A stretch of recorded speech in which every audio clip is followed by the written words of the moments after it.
Hello students, welcome to our YouTube channel. तो कैसे हो आप सब। आज हम स्टार्ट करने जा रहे हैं क्लास 9th का चैप्टर जो कि है वर्क एनर्जी एंड पावर। ये चैप्टर काफ़ी ज़्यादा इंपॉर्टेंट चैप्टर है आपका 9th के पॉइंट ऑफ व्यू से। तो चलिए टाइम वेस्ट ना करते हुए स्टार्ट करते हैं हम अपना टॉपिक। तो चलिए स्टार्ट करते हैं अपना टॉपिक। तो बेसिकली वर्क के बारे में क्या समझते हैं हम लोग। ये समझते हैं कि जैसे कि आप लोग टेबल पे बैठकर चेयर पे बैठकर टेबल पे स्टडी कर रहे हो काफी देर तक, 2 घंटे 3 घंटे जो आपने स्टडी किया, तो उसे कहते हैं हमने बहुत देर तक वर्क किया है, क्योंकि बॉडी टाइट हो जाती है ना। वैसे ही अगर से हम लोगों की मम्मी घर में जो खाना बना रही है खड़े होकर किचन में, तो आधे घंटे 1 घंटे बाद जो खाना बनाती है, क्या उसने वर्क किया है? तो अगर ये सब काम हम देखें साइंटिफिकली, तो साइंटिफिकली ये वर्क नहीं होता है। तो साइंटिफिकली वर्क क्या होता है ये हम आज पढ़ेंगे। तो साइंटिफिकली वर्क तब माना जाएगा कि जब कोई बॉडी है, मान लेते हैं ये अपने पास एक बॉडी है,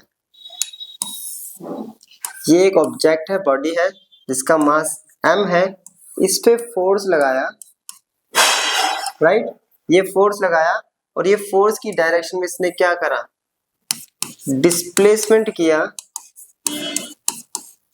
यानी इसने अपनी पोजीशन चेंज करी, तो इट मींस वर्क हुआ है, अदरवाइज वर्क नहीं हुआ है। तो वर्क के लिए सिंपली क्या है कि जब किसी ऑब्जेक्ट पे हम फोर्स अप्लाई करते हैं और वो उसी अप्लाइड फोर्स की डायरेक्शन में ऑब्जेक्ट डिस्प्लेसमेंट करता है, इट मींस मूव करता है, तो इट मींस उस ऑब्जेक्ट के द्वारा वर्क किया गया है। तो अगर डेफिनेशन पे जाए तो work is said to be done when a force applied on the body and the body moves through a certain distance in the direction of applied force, तब वर्क माना जाएगा। क्लियर? तो वर्क की दो ही condition होती है, जैसे कि अभी मैंने बताया, वर्क की सिर्फ दो कंडीशन होती है। एक तो ऑब्जेक्ट पे फोर्स अप्लाई होना चाहिए, और दूसरा अप्लाइड फोर्स की डायरेक्शन में क्या होना चाहिए, बॉडी मूव करनी चाहिए, डिस्प्लेस होनी चाहिए बॉडी अपनी जगह, उसी डायरेक्शन में क्या करेगी, चेंज करेगी, तो वो वर्क कहलाया जाएगा। तो ये तो हो गया हमारा वर्क का इंट्रोडक्शन। तो जो अभी तक हम बैठे हुए थे, एक जगह बैठ के हम याद कर रहे थे या फिर रिटन नोट्स बना रहे थे, एक जगह खड़े होकर घर में कोई किचन में खाना बना रहा था, तो वो वर्क नहीं कहलाता है।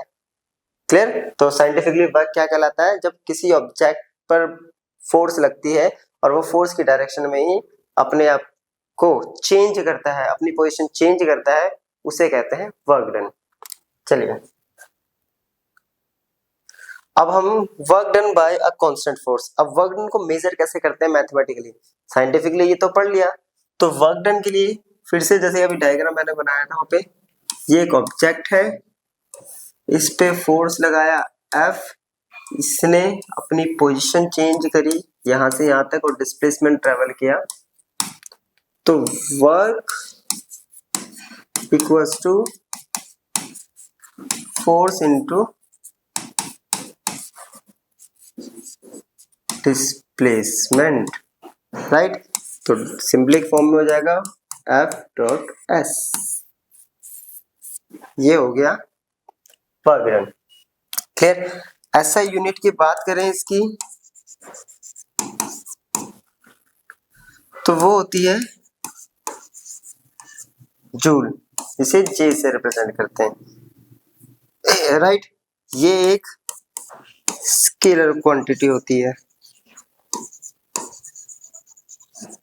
स्केलर क्वांटिटी मींस, इनको नहीं पता है बता देते हैं, जिसके पास सिर्फ और सिर्फ एक वैल्यू होगी, मैग्नीट्यूड होगा, ओनली मैग्नीट्यूड, नो। तो स्केलर क्वांटिटी ऐसी क्वांटिटीज होती है जिनके पास डायरेक्शन नहीं होती है, राइट। सिर्फ एक वैल्यू होती है, जैसे इसके पास 5 जूल 10 जूल जो भी होगा, वर्क उसने किया है 5 जूल 10 वोल्ट, डायरेक्शन की बात नहीं करेंगे। ऐसी क्वांटिटीज को हम कहते हैं स्केलर क्वांटिटी, राइट। ये हो गया। अब अगर न्यूमेरिकली हम वर्क देखें तो वर्क यानी 1 जूल बेसिकली बराबर होता है, फोर्स होता है न्यूटन और डिस्प्लेसमेंट होता है मीटर। तो 1 joule equals to 1 newton into 1 metre. तो वर्क डन का फॉर्मूला तो ये आ गया अपने पास, F into S, force into displacement. अब यहां से हम क्या करेंगे, 1 जूल को डिफाइन करते हैं तो 1 जूल वर्क को कैसे डिफाइन करेंगे, जैसे कि अभी हमने बताया फॉर्मूले में था work equals to F into S, right. तो 1 joule equals to 1 newton into 1। जब भी किसी भी क्वांटिटी को उसकी 1 यूनिट से डिफाइन करना हो तो हम क्या करेंगे, जो भी उसका मैथमेटिकल फॉर्मूला बना होगा अपने पास, उसके अंदर जितनी भी क्वांटिटीज है सबको उसकी 1 यूनिट से पुट करते जाएंगे। जैसे इसमें 3 ही क्वांटिटी है, W, F और S। तो W 1 जूल, F 1 न्यूटन और S 1 मीटर। तो ये हो गया हमारा 1 जूल ऑफ वर्क, राइट। तो 1 जूल वर्क का मतलब क्या हो गया अपने पास कि वर्क डन कब 1 जूल कहलाएगा, जब किसी ऑब्जेक्ट पे हम फोर्स लगाएंगे 1 न्यूटन की और वो मूव करेगा किसी डिस्टेंस 1 मीटर पर अप्लाइड फोर्स की डायरेक्शन में, तो कहलाएगा वो 1 जूल ऑफ वर्क। क्लियर, इसको नोट कर लीजिए। साथ साथ जो भी है टॉपिक समझते जाइए और पॉज करके वीडियोस को, ये नोट्स जो है अपने प्रिपेयर करते जाइए। इसके साथ साथ आपके नोट्स भी क्लियर हो जाएंगे, साथ साथ आपको दोबारा टाइम नहीं देना पड़ेगा उसके लिए एक्स्ट्रा। क्लियर, चलिए फॉर्मूला बन गया, 1 जूल डिफाइन कर लिया। अब वर्क के नेचर, वर्क के बेसिकली 3 नेचर होते हैं या टाइप्स भी कह सकते हैं हम, positive work done, negative work done और जीरो वर्क डन। तो हम एक एक करके तीनों को स्टडी करते हैं। फर्स्ट है अपने पास पॉजिटिव वर्क डन। तो पॉजिटिव वर्क डन को पहले मैं समझाता हूँ क्या है, कि ये एक ऑब्जेक्ट, जब हम किसी ऑब्जेक्ट पे फोर्स लगाते हैं और वो फोर्स की डायरेक्शन में ही क्या करती है, डिस्प्लेस करती है। देखिए फोर्स की डायरेक्शन में ही डिस्प्लेस हुई है, तो ऐसे वर्क डन को हम कहते हैं positive work done. Means force की डायरेक्शन और डिस्प्लेसमेंट की डायरेक्शन सेम हो तो positive work done when displacement of body occurs in the direction of applied force. जैसे कि एक ये एग्जांपल, इसने क्या करा, ये जो बच्चा है इस कार्ड को इस यहाँ पे फोर्स लगा रहा है ना, ये लग रही फोर्स, देखिए ये फोर्स लग रही है और ये मूवमेंट भी इसकी कहाँ हो रही है, इसी डायरेक्शन में। तो ये हो गया पॉजिटिव वर्क डन। क्लियर, एक बॉल ले लेते हैं, उसको ऊपर फेंक रहे हैं तो अप्लाइड फोर्स हो गया ये, और डिस्प्लेसमेंट भी क्या हो गया साथ साथ, डिस्प्लेसमेंट भी यही हो गया, इसी डायरेक्शन में हो गया अपना डिस्प्लेसमेट, है ना। नीचे से ऊपर फेंक रहे हैं, फोर्स भी ऊपर लगाई, डिस्प्लेसमेंट भी ऊपर की तरफ हो रहा है, तो वो हो गया अपने पास पॉजिटिव वर्क डन। क्लियर यहां तक, इजी है अपने पास, है ना। ये हो गया। ऐसा कोई भी केस, या एक स्प्रिंग ले लेते हैं, मान लेते हैं हमने ये एक स्प्रिंग यहाँ बांध दी, ये फोर्स लगाया, और तो ये स्प्रिंग किस डायरेक्शन में स्ट्रेच करेगी, इसी डायरेक्शन में स्ट्रेच करेगी ऐसे, इस फोर्स की वजह से। तो जो ओरिजिनल स्प्रिंग यहाँ तक थी, डिस्प्लेसमेंट कहाँ हुआ, सेम डायरेक्शन में, तो फोर्स और डिस्प्लेसमेंट सेम डायरेक्शन, तो पॉजिटिव वर्क डन। सिंपल सा है। मैंने ऐसे मारा है किसी को, या ऐसे इसको पेंसिल को इधर फेंका, तो फोर्स इधर लगाई, पेंसिल भी इसी डायरेक्शन में गई, डिस्प्लेसमेंट भी सेम और फोर्स अप्लाइड भी सेम, तो पॉजिटिव वर्क डन। चलिए नोट कर लीजिए इसको। नेक्स्ट है अपने पास नेगेटिव वर्क डन। अब इसमें क्या होता है, बेसिकली स्प्रिंग वाले केस से समझते हैं, ठीक है।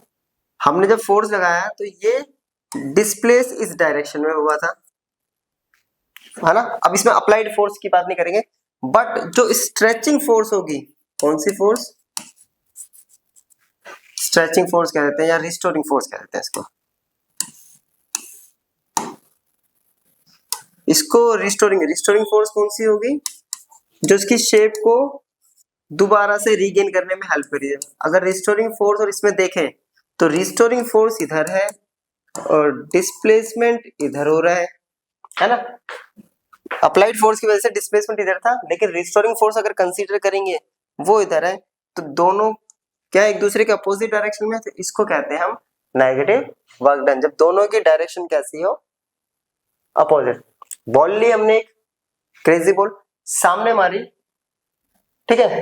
अब क्या होगा, हमने इधर फेंकी थी लेकिन वो आ कहाँ रही है, टकरा के इस डायरेक्शन में, तो दोनों की डायरेक्शन क्या होगी, अपोजिट, तो इसे कहेंगे नेगेटिव वर्क डन। जैसे कि एक बॉल है, ठीक है, फेंक ऊपर रहे, डिस्प्लेसमेंट ऊपर हो रहा है,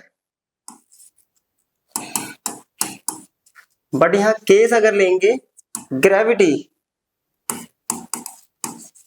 ग्रेविटी फोर्स को अगर कंसीडर करते हैं तो ग्रेविटी फोर्स नीचे की तरफ एक्ट हो रही है, डिस्प्लेसमेंट ऊपर की तरफ हो रहा है, दोनों की डायरेक्शन एक दूसरे से अपोजिट है, तो वर्क डन कैसा हो जाएगा अपना नेगेटिव।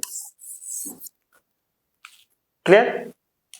सेम इलास्टिक ऐसे लेते हैं हम, गुलेल हो गया, ठीक है, इधर खींचते हैं लेकिन जो पत्थर होता है वो ऑपोजिट डायरेक्शन में जाता है, दोनों की डायरेक्शन एक दूसरे के सेम। धनुष का भी एग्जांपल ले सकते हैं, ठीक है, एरो, बो एंड एरो, जब उसको ऐसे करते हैं स्ट्रेच पीछे किया और जाता कहाँ है आगे की तरफ, तो ये केस हो गया, ये हो गया हमारा नेगेटिव वर्क डन का। चलिए इसको एक बार नोट कर लीजिए। क्लियर है? यहां तक समझ में आ रहा है? इजी टॉपिक है, ठीक है। नेक्स्ट अब है अपने पास जीरो वर्क डन। ये है थोड़ा सा आपको समझना पड़ेगा, क्योंकि जो जीरो वर्क डन है बेसिकली वो ट्रिग्नोमेट्री से ज्यादा इजी समझ में आता है, बट 9th क्लास के अकॉर्डिंग ट्रिग्नोमेट्री इंट्रोड्यूस ही नहीं हुआ है। तो ट्रिगो जो है वो इंट्रोड्यूस होगा आपका 10th क्लास में, तो हम इसे 9th क्लास के अकॉर्डिंग स्टडी करते हैं। तो 9th क्लास के अकॉर्डिंग जीरो वर्क डन कैसे समझेंगे कि अप्लाइड फोर्स यानी फोर्स और जब डिस्प्लेसमेंट दोनों क्या कर रहे हैं एक दूसरे के परपेंडिकुलर होंगे, तो इस केस में जो वर्क होगा वो जीरो होगा। अब माइंड में आएगा कि ये कहाँ होगा ऐसा, तो एक एग्जांपल तो मैंने लिया है, पहले उसको कंसीडर कर लेते हैं। ये एक पत्थर है, राइट, ये एक पत्थर है, ये इसके चारों तरफ घूम रहा है, हमने एक पत्थर बांधा धागे में, इसको ऐसे घुमा रहे हैं, तो फोर्स किसकी वजह से घूम रहा है वो सेंट्रीपिटल फोर्स की वजह से। लेकिन जैसे ही वो पत्थर यहां से टूटेगा जिस पॉइंट पे, वो कैसे जाएगा, वो स्ट्रेट लाइन में ट्रेवल करेगा, तो ये जो एंगल होता है ये कितना होता है 90, तो दोनों एक दूसरे का क्या है परपेंडिकुलर, तो परपेंडिकुलर जब भी होगा तो क्या बनेगा अपना जीरो वर्क डन। एक केस और लेता हूं मैं,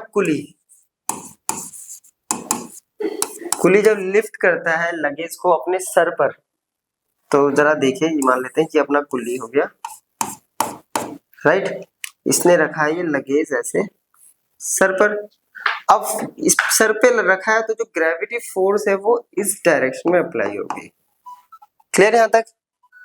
अब ग्रेविटी फोर्स नीचे की तरफ अप्लाई हो रही है और ये मूवमेंट कहाँ होगी, या प्लेटफॉर्म पे ऐसे मूव करेगा या इस डायरेक्शन में डिस्प्लेसमेंट होगी, तो दोनों ही केसेस में कितना एंगल क्रिएट कर रहा है 90, और जब भी ये परपेंडिकुलर होगा तो वर्क कितना हो जाएगा यहाँ पे जीरो वर्क डन। तो ये केस होता है अपना जीरो वर्क डन का। पॉजिटिव वर्क डन दोबारा से एक बार फिर से रिवाइज करते हैं। पॉजिटिव वर्क डन जब फोर्स और डिस्प्लेसमेंट सेम डायरेक्शन में होते हैं, जैसे कि ये कार्ड को इस तरफ खींच रहा है, बॉल को ऊपर फेंक रहे हैं, इस ऑब्जेक्ट पे फोर्स लगाई, दोनों की डायरेक्शन सेम, तो पॉजिटिव वर्क डन। स्प्रिंग को जिस डायरेक्शन में स्ट्रेच कर रहे हैं उसी डायरेक्शन में वो डिस्प्लेसमेंट हो रहा है ना, फोर्स जिस डायरेक्शन में लगा रहा है उसी डायरेक्शन में वो स्ट्रेच कर रहा है। नेगेटिव जब अप्लाइड फोर्स और डिस्प्लेसमेंट एक दूसरे के क्या हो ऑपोजिट डायरेक्शन में, तो नेगेटिव वर्क डन। एग्जांपल देखिए, स्ट्रेचिंग फोर्स तो इधर हो रहा है, बट अगर रिस्टोरिंग फोर्स देखें जो इसको दोबारा रिकवर करने में हेल्प करती है वो इस डायरेक्शन में, और स्ट्रेचिंग फोर्स के अकॉर्डिंग डिस्प्लेसमेंट यहाँ है, दोनों एक दूसरे के क्लियर क्या है अपोजिट डायरेक्शन में। सेम अगर गुलेल का केस लेते हैं हम, जिसको हम कहते हैं स्लिंग शॉट, राइट, उसमें क्या होता है ये ऐसे क्लियर, फोर्स यहां लगती है बट ये जो पत्थर है वो इस डायरेक्शन में जाता है, तो दोनों एक दूसरे के ऑपोजिट, तो नेगेटिव वर्क डन।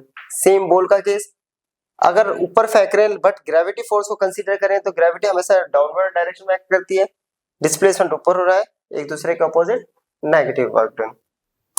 जीरो में सिंपल सा क्या होता है कि फोर्स और डिस्प्लेसमेंट क्या करते हैं एक दूसरे के 90 डिग्री बनाते हैं, जब भी 90 डिग्री बन रहा होगा जिस भी केस में वो जीरो वर्क डन। जैसे कि ये हो गया, पत्थर बांध के घुमा रहे हैं, सामान रख के चल रहे हैं, हाथ में सूटकेस पकड़ के चल रहे हैं, ठीक है, ऐसा कोई भी case clear.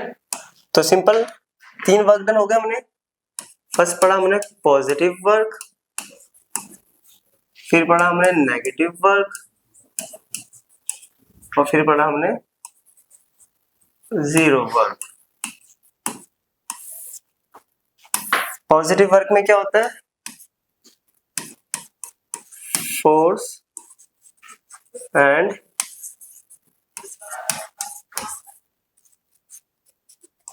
Displacement are in same direction. ठीक है, इसमें सिंपल क्या है? फोर्स एंड डिस्प्लेसमेंट आर इन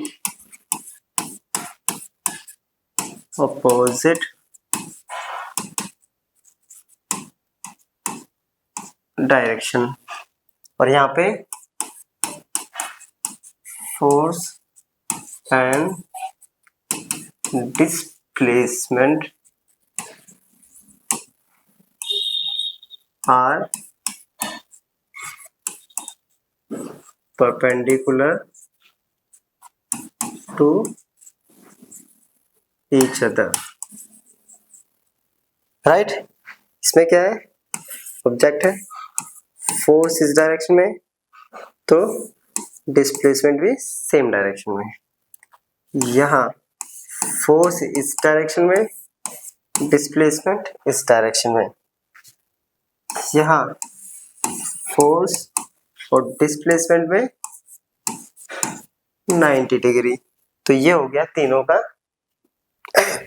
ठीक है, डिफरेंस। क्लियर? चलिए नोट कर लीजिए। फिर अब हम इन पे करते हैं कुछ क्वेश्चंस, जिससे हमारे टॉपिक जो है थोड़े और क्लियर हो जाएंगे। क्लियर? तो चलिए स्टार्ट करते हैं। थोड़ा सा नीचे अरेंज कर देते हैं। कह रहा है कि a force of 7 Newton acts on an object, the displacement is say 8 meter in the direction of force. Let us take it that the force act on the object through the displacement. What is the work done? क्या कह रहा है? एक object है, उस पर force apply हो रही है 7 न्यूटन की। सिंपल सा क्वेश्चन है, एनसीईआरटी का ये क्वेश्चन है। और डिस्प्लेसमेंट जो हो रहा है वो हो रहा है 8 मीटर का। तो वर्क डन कितना होगा? तो वर्क डन इक्वल्स टू क्या होता है? Force into displacement, that is 7 into 8, तो हो गया 56 जूल। क्लियर? इजी क्वेश्चन है। चलिए इजी से स्टार्ट किया है, पहले अप्लाई करना सीखते हैं, फिर नोट कर लीजिए। नेक्स्ट क्वेश्चन क्या कर रहा है? एक ऑब्जेक्ट है जिसका मास 5 kg है, उसको लिफ्ट किया जा रहा है, lifted vertically to a height of 2 metre above the ground if acceleration due to gravity at that place is 10 metre per second square, then find the work done on the object. क्या बोल रहा है? ये ground है, एक object है, इसका मास 5 kg है, इसको वर्टिकली लिफ्ट करा है, लिफ्ट करने के बाद जो हाइट है इसकी वो 2 मीटर तक इसको लिफ्ट किया है। ठीक है, तो एक्सेलरेशन ड्यू टू ग्रेविटी अपने को दे रखा, वर्क डन कितना होगा? तो सबसे पहले अपने को गिवन क्या है वो लिख लेते हैं। मास है 5 kg, सिंपल। हाइट है डिस्प्लेसमेंट जो कि है 2 मीटर, जी है 10 मीटर पर सेकंड स्क्वायर।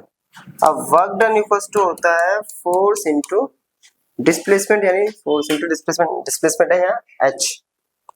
अब पहले भी निकालते हैं फोर्स। F इक्वल्स टू क्या होगा? ऊपर मास इसको ऊपर लिफ्ट कर रहे हैं तो वो होता है mg लिफ्ट के केस में। m कितना है?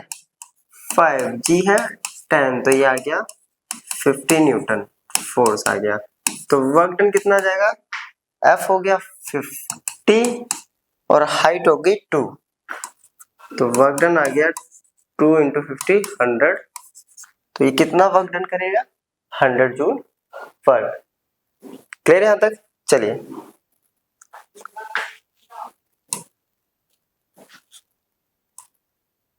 नेक्स्ट क्वेश्चन कह रहा है कि if 5 joule of work is done in lifting a body of 2 kg, how high will it rise?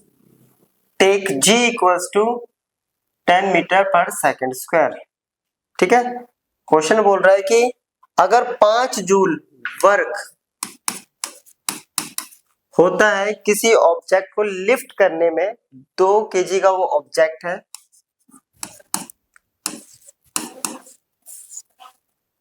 तो कितने ऊपर वो जाएगा, यानी इसकी हाइट निकालनी है, जबकि g की वैल्यू अपने को दे रखी है बिल्कुल सेम पीछे वाले क्वेश्चन की तरह है।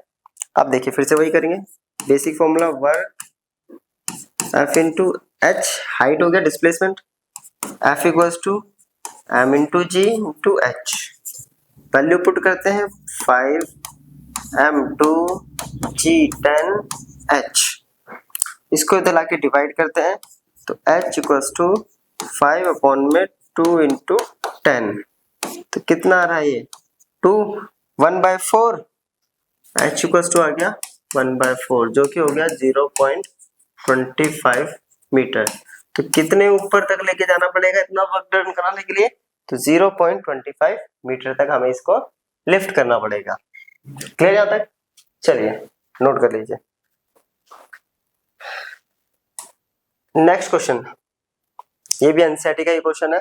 बोल रहा है a porter lifts a luggage of 15 kg from the ground and puts it on his head 1.5 metre above the ground, calculate the work done by him on the luggage। क्या कह रहा है, एक पोर्टर है ना, जो सामान उठा रहा है, वो जो सामान है वो है 15 kg का लगेज है, उसे ग्राउंड से कितनी हाइट तक लेके जा रहा है? 1.5 मीटर हाइट तक।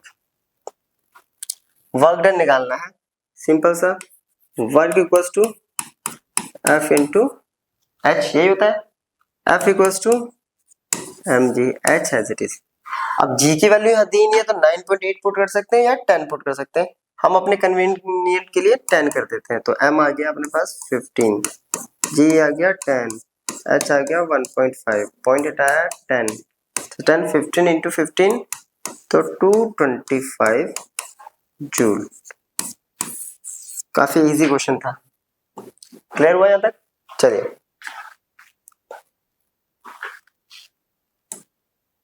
नेक्स्ट क्वेश्चन ये रहा, बोल रहा है a pair of blocks exert a force of 140 Newton on a plug. The field being plugged is 15 meter long. How much work is done in plugging the length of the field? कह रहा है कि जो होते हैं ना, बैल use करते हैं हम लोग, ठीक है, तो उसका पेयर है, वो फोर्स लगा रहे हैं, कितना फोर्स लग रहा है? 140 न्यूटन का फोर्स लगा रहे हैं किसी फील्ड को प्लग करने के लिए, जबकि उस फील्ड की जो लंबाई है, यानी जो डिस्प्लेसमेंट हो गया एक तरह से 15 मीटर, पूरी लंबाई है 15 मीटर, तो पूरी लेंथ को प्लगिंग करने में कितना वर्क होगा? सिंपल सा formula, work equals to force, height नहीं सॉरी डिस्प्लेसमेंट होगा ये, इनटू डिस्प्लेसमेंट, फोर्स हो गया 140, डिस्प्लेसमेंट हो गया कितना 15, मल्टीप्लाई कर देते हैं, राइट?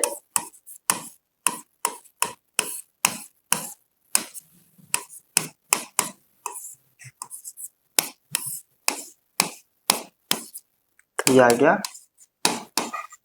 2100 जूल। चलिए नोट कर लीजिए इसको। तो ये थी हमारी आज की लेक्चर, राइट? इसमें हमने बेसिकली सिर्फ वर्क डन को कवर किया है। नेक्स्ट लेक्चर में हम कवर करेंगे पूरा एनर्जी को, तो तब तक के लिए एक बार इसको पढ़ लीजिए, तभी वो आगे का टॉपिक समझ में आएगा। तो मिलते हैं नेक्स्ट लेक्चर में, तब तक के लिए गुड बाय।